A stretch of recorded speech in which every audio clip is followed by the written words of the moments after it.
Hello, everyone, and welcome to another episode of Movie Club, where Mike and I are going to be talking about uh, a movie we're both interested in each other's opinion on. We are here to talk about, let's be honest, and just spoilers ahead for Mickey 17. We're here to talk about challengers in space. Or at least that's what was the actress, what was the character's name wanted it to be. Or that would have been what Nasha wanted it to be at one point in this film. Oh, yeah, definitely. We are here to Where talk are you about. going with this? Like, Yeah. We're talking about Mickey 17, the brand new film from Bong Joon-ho, obviously starring Robert Pattinson, Steven Yeun, Naomi Aki, which I don't know if I was familiar with her, and Mark Ruffalo, and Tony Collette. Mark Ruffalo. Yes. And also this film in which Mark Ruffalo plays, let's be honest, just because by the time this was filmed, the worst Elon Musk impression he could have physically done in the world. Oh, I took it as more of a Trump. Oh, I feel it was both. Just because it was man in space is why I was giving it to Musk, but that is very true. It's definitely very Well, I Trumpy went too. failed politician first, and then it was definitely Trump with a L. Ron Hubbard. Yeah, because it's the old look. It's the old America with like the teeth and stuff. That's an old politician. Yeah. I just love the baseline of the story. Failed politician.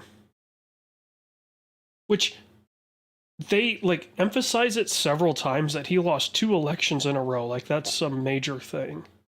Which like it decently is, but like he came out though like also it's funny to me how like loses 2 elections in a row, but like then everyone cares that like that's why he's doing this. Like it's a very weird like. Yeah, it's like the only character Like, in this. he's not accused of a crime. Like that would be where my head would go, right? Like what? It's like, oh, he lost 2 elections in a row, so now he's gonna make a space colony. And you're like, huh? I wonder if that is an example of some of Bong Joon-ho's South Korean influence. Hmm. Where maybe losing elections like that is a much bigger deal in South Korea. I mean, because like in the U.S., don't like, especially like it's funny because like let's maybe not like the richest people in the world, but like rich people run for politics all the time in the U.S. and like some win and some lose. Like it's not like a just the way U.S. elections work. Like sure, money helps you win, but like it's very much like rich people who are semi-famous lose elections all the time. Yeah. Like we don't find it as that unusual. Like we could both name probably a bunch of local celebrities that have ran and lost. Famously, 2020. Yeah, it's just like I was trying to genuinely okay. I want to get my gripes with this movie out of the way first, because then I think it'll be easier to discuss. Mm-hmm. Did you see Parasite? 1 second, I don't remember it a ton. So that was my baseline, right? For a lot of Bong Joon-ho's movie, like that was his coming of age is weird because he's a very decorated director in South Korea, but that was his breakout hit here in the States. And so I was expecting kind of that thriller, suspenseful film. This movie is so telegraphed from the get-go. And it drove me up the wall to the point where they even explain, like, they tell you the plot of the movie at the end of it as a recap, and you're just like, God, why did you Also, I need it up there. That was the weirdest dream sequence I've ever seen ending a real film in my life. Yeah, that was weird. like we've all seen those like, oh, it's scary, like kooky, like, well, we've seen those like 20 years, but like one of those type scenes, but like it was just so weirdly played. He's just printing, and like the act of him printing and coming back up, yeah, it's So okay, Mickey, God, what's his name? The end credits switched to his oh name. god, yeah, Mickey Boone. Yeah, sure, Mickey Boone. He signs up, and his role is an expendable, so he dies. And Mickey Barnes. that's what it was. And then it's like this 3D printer, but can print organs and humans. Like, and shit like because it's made from like, so the remains of dead humans I understood as part of the remains, but like it was also made from like food scraps. Yeah, the whole story around how that stuff came to be, I thought was so weird. Of like, all right, it's this whacknut scientist that becomes a serial killer. Which, like, by itself is fine. Like, there's some base ideas. You're like, okay, I understand where we're going. So, were his replicants printed using the bodies of dead homeless people? Like, where's right? Like, I completely forgot about the homeless killer subplot. I forgot entirely. Could you just eat a shit ton of apples and then the apple cores can print out a human? Like, the hand wave Jedi mind trick around the tech of it kind of is what holds that section back for me. Of it just doesn't make sense. Considering how much they explain throughout the movie. That's like this the film one does, thing. This film does not leave a ton to mystery. Which annoys the hell out of me. Because Parasite was so good. And you felt like, it was a thriller the whole time. Literally, you know exactly what's going to happen. Also, I want to talk about the one thing that annoys me. So, like, the creepers are, like, fucking with him to basically get him to, like, give him what they want because they're fake screaming, okay? Which, like, yeah, actually, them faking him out, I don't care. Do you know what annoys me about that scene, functionally speaking, though? Which version of that scene? The one outside or the one in the cave? The one outside. Okay. The reason it annoys me is so it's showing them on the battlefield, right? And like they're putting their heads over their ears to like show how much pain they're in from like the screeching. I would believe a lot more and a lot more threatened if the people inside said city also were in excruciating pain. Do you notice how they didn't faze them at all? Well, even like the crew, right, that are going out to get the Mickeys, they're unfazed. Right, no, like that's to me is like, even if it's actually like literally kill them, like at least make me believe that they would believe that you're gonna do this. Yeah, don't get me wrong, like getting blasted by sound like that. Oh, it hurt. I don't doubt that. Ruin your day. Don't get me wrong. That yeah, sucks. no, I'm not. That's what I'm. But like, they're claiming it will explode your brain. Like, maybe an example would be great before you just believe alien race that you're translating with. Well, and that's the thing, right? Is like, oh, the translator's not really working. We have to be like, do you understand this word or concept? Then showcase that the translator isn't working, right? Like, yes, yeah, you literally just told it. I didn't see an example of that. Yeah. Do something to showcase that, oh, the translator's not all there. And yeah, it's just like, I hate that. I think it would have been a really interesting twist if it was Mickey 17 that died, not 18.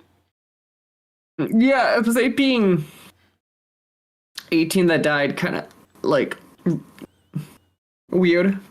They built up this whole like, you knew exactly what was going to happen from the start of, all right, 18's a kind of hard ass rebel, and he's gonna change. It's gonna be his redemption arc.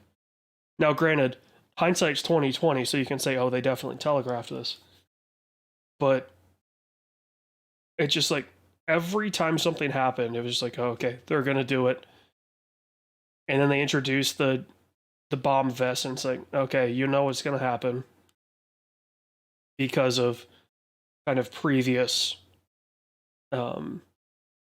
stuff that had happened. And I will say the one cool thing that they do with 17 and 18, Mm-hmm.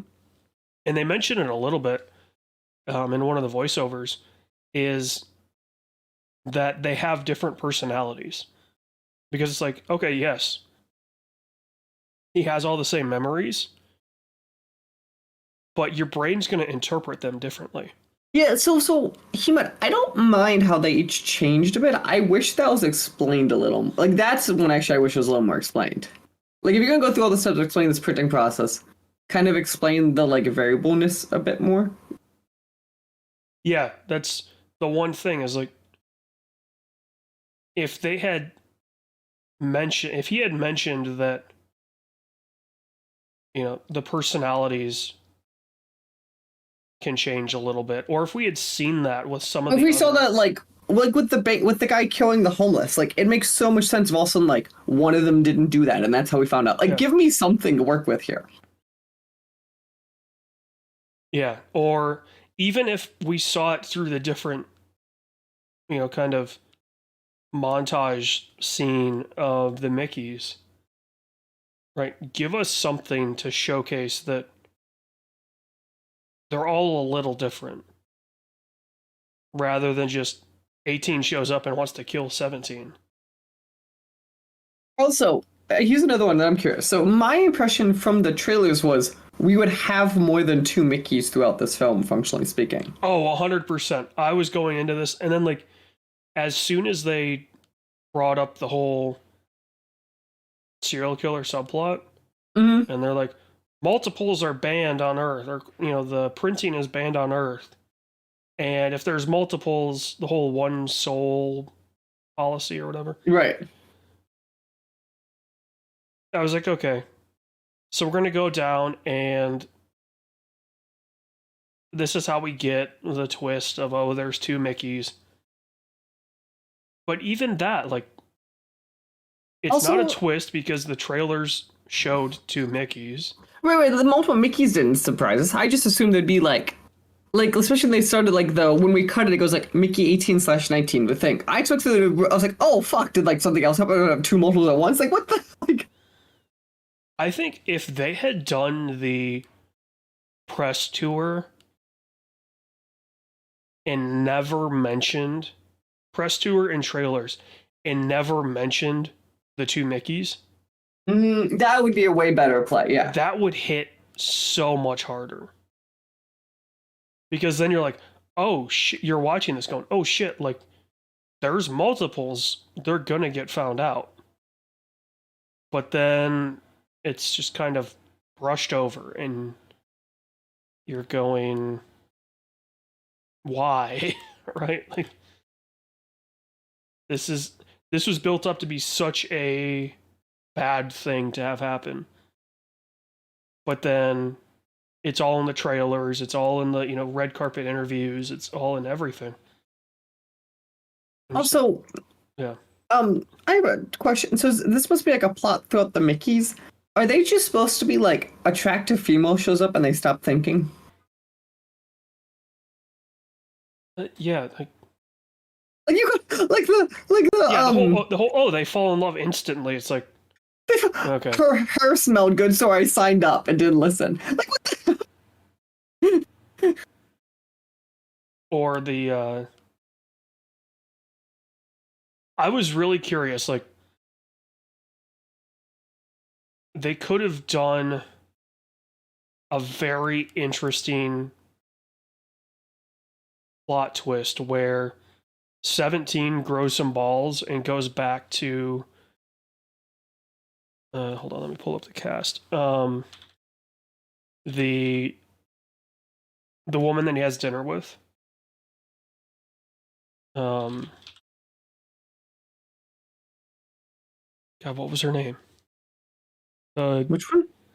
The other. Oh, yeah, she's not in the main cast. Let me find her. Is she not in the main cast? Oh, is this her? Is this her? This might be her.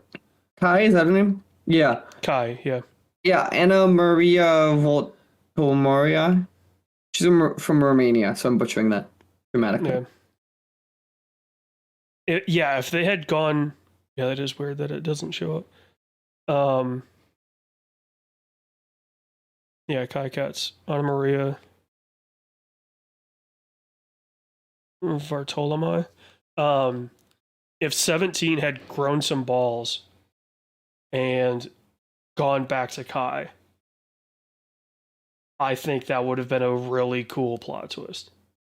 Yeah, especially because then like the audience would kind of hate 17. Right. Because, oh, Nasha this, Nasha that, like they fell in love instantly, all this shit. Okay, but hear me out though. Nasha immediately sees two of them and just goes, "Fuck it, let's have a threesome. Let's not deal with this whole. We're all gonna." She was high as a kite, but right. But like, it's so interesting that like 18 comes, he's the first druggie, and now like this whole like. Yeah. I don't know. I feel like there's a lot of. This film is a lot of they introduce an idea and either over-explain it to death or just like half-bake it and hope our imagination pulls it through the rest. Like, even his relationship with Timo is the most bipolar friend relationship I've ever seen. Well, and it's like, okay, that relationship definitely extended, I mean, obviously pre them leaving. So it's like, there wasn't a Mickey at some point, because obviously they have different personalities, because they've covered that with 18 and then kind of some of the other voiceover stuff. You're trying to tell me that there wasn't a Mickey that just got fed up with this shit and ended the friendship? Right. I get like that, none of them? A lot of the Mickeys weren't alive long enough to have done something like that, but I feel like there would have been. And I guess maybe we have to cover this. Hear me out then. So he was an asshole throughout him, but Mickey 18 was the first Mickey printed post him betraying him. He betrayed him the whole time. Like, that's fair. Like, I guess that's fair. The loans you think eventually would come back to him in 4.5 years after being reprinted, but one of the memories would stick being like, he fucking did what? Well, and the memories stuck because like those memories were pre-printing. Right. So when they uploaded his memories, yeah, like there's just so many plot points that it's like, okay, you guys are hinting that this stuff can change, but also it doesn't. Like, yeah. As you say, it feels like every plot point in this movie just either gets explained to death or doesn't get explained at all. There's none of that like happy medium, which I feel like is what we all want. What you want from like weird sci-fi films is that happy, like almost like Minority Report and Matrix level of like, sure, like a bunch is explained, but like there's so much that isn't, where this film somehow does the opposite on both ends. Yeah, this film should have left us talking about shit that happened in the movie, not why did they do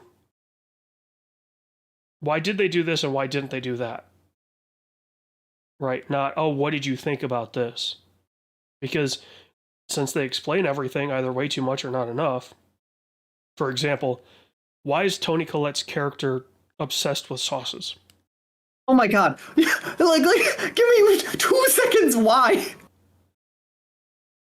I mean, she has the line of like, well, that's how you know you're a advanced civilization, is that you have sauces. But like, and point to a reason, right? Like, huh? Give me something give me something like she had like something insane happen to her, like tests on her. Like, give me something to work with and why she's this crazy.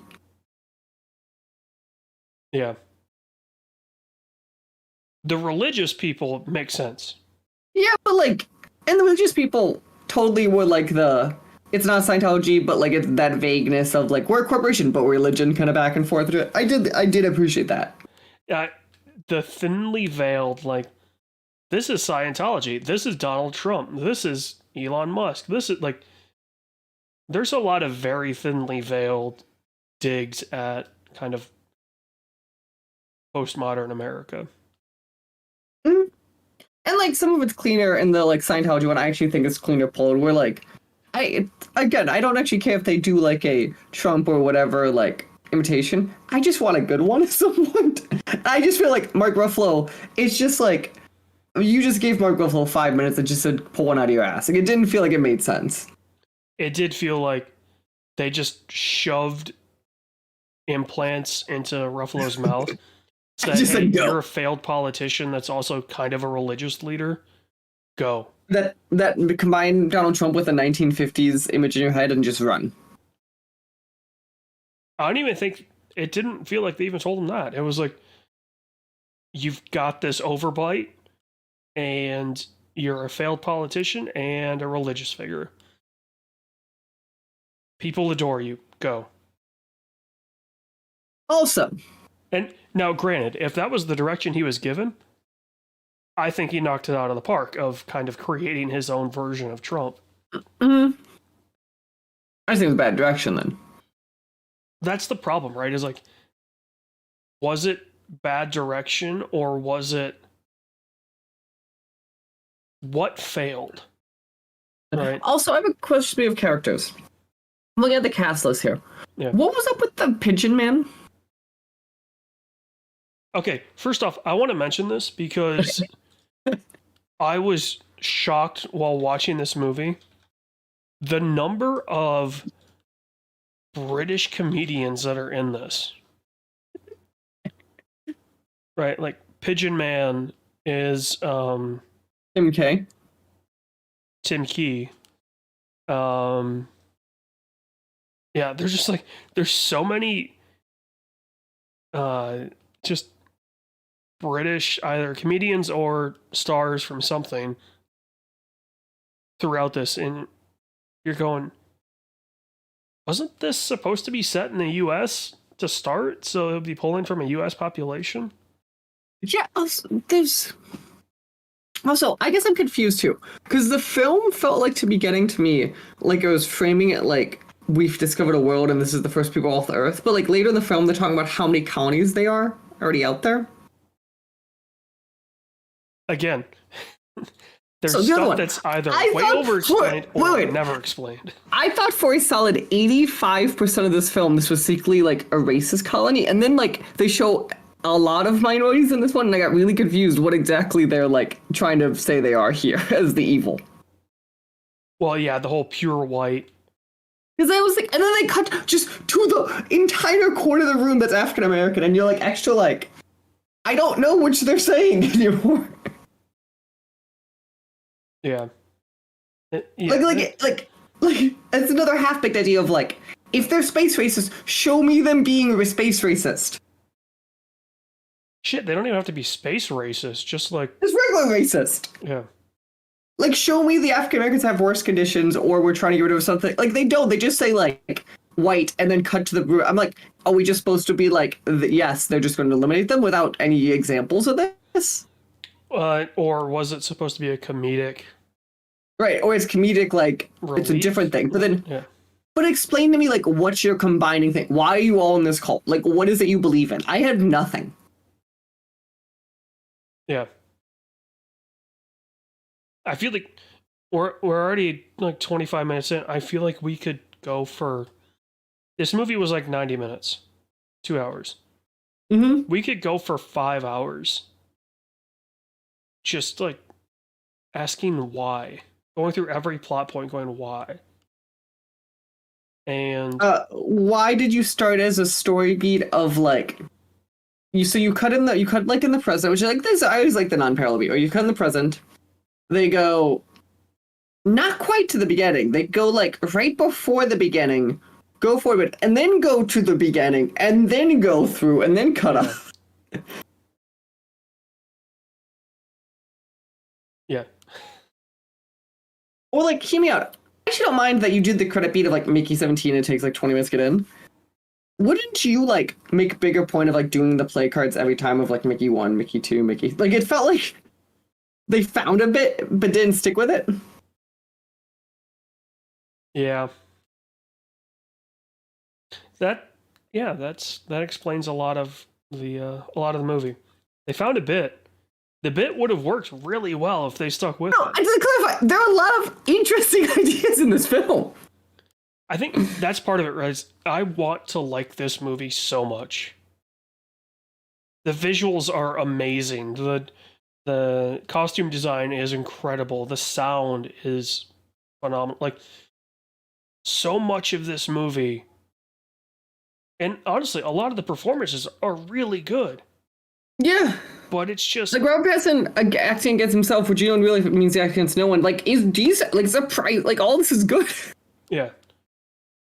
Also, I loved that, at least for me, the trailer package for Mickey 17, or in front of Mickey 17, included the new Michael B. Jordan movie where he's playing two characters. Oh yeah, I'm like, is this just a thing in Hollywood right now? Like, it's cheaper probably. somebody remembered, God, what was the name of the Tom Hardy one? Not Taboo. The one where he plays the Cray twins. Yeah. And it's like, did somebody remember that and go, that's a cool plot. Let's do that. And again, I don't mind these plots. Just do them right. Yeah. Yeah. That is. Unless you got anything else, that's kind of Mickey 17. A film that I think I'd stick with what you said there. Visually very cool. It's not gonna set the world on fire.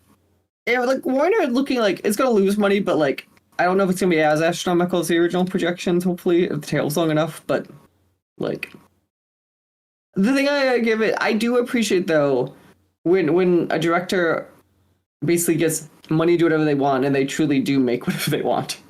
Like there was something to be said about like there was something we always appreciate about your first Oscar and then you turn around and just have the fuck you money. I will say, I am kind of validated. I remember talking about this movie, going, I'm really worried. This is his first movie with a massive budget. I'm worried about it.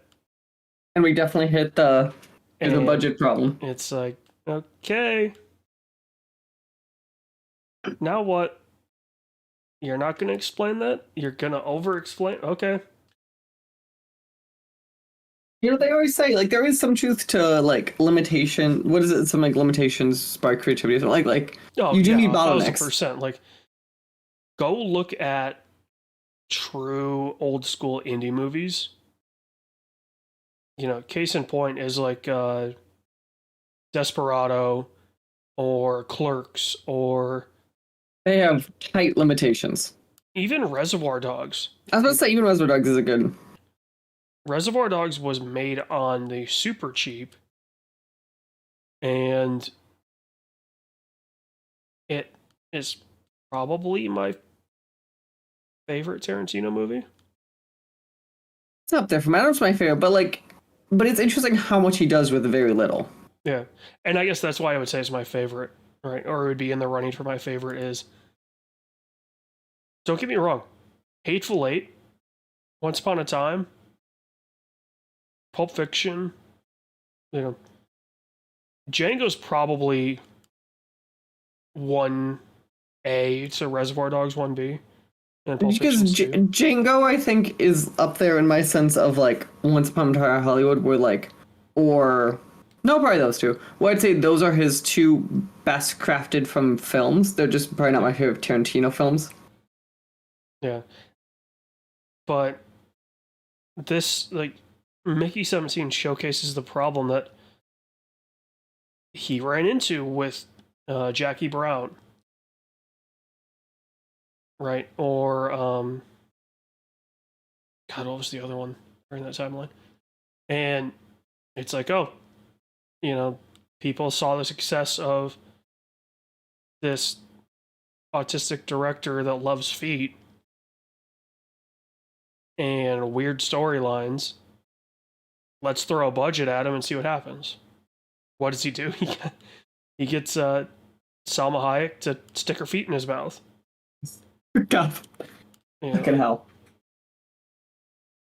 So, yeah, I do worry. Like, who's gonna fall into this trap next, right? Like, is it Anora's director? Is it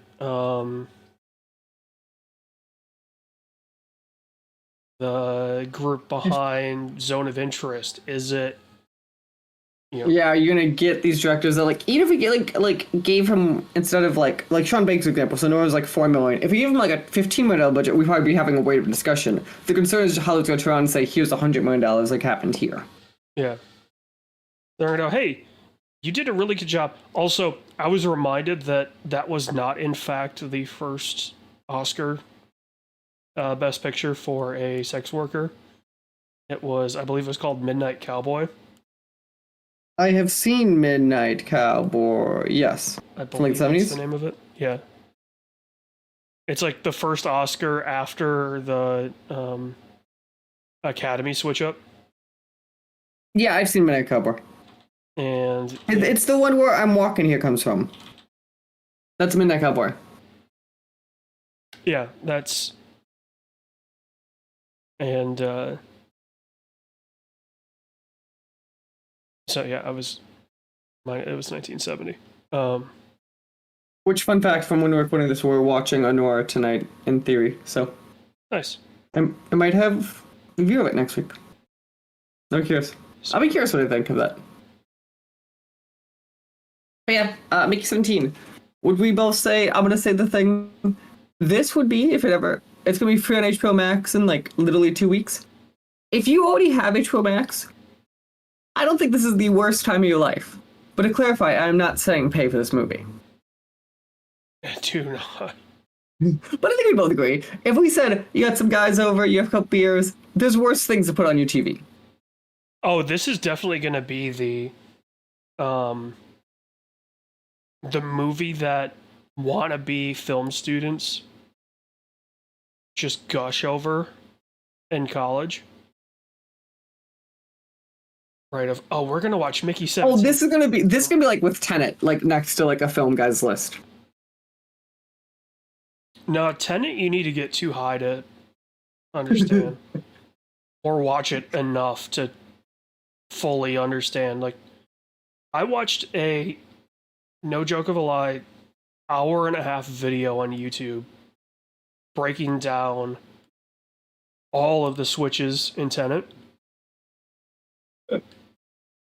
Because I was like, okay, it's a Saturday morning. I have nothing else going on.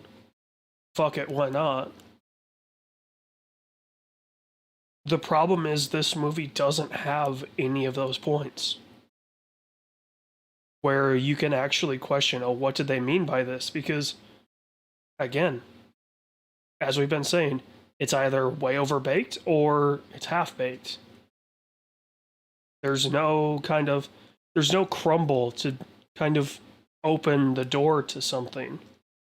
It's either, hey, we open the door and guess what? There's nothing in the room, or it's another hallway, or we open the door and it's a fully furnished room and we're going to close the door behind you.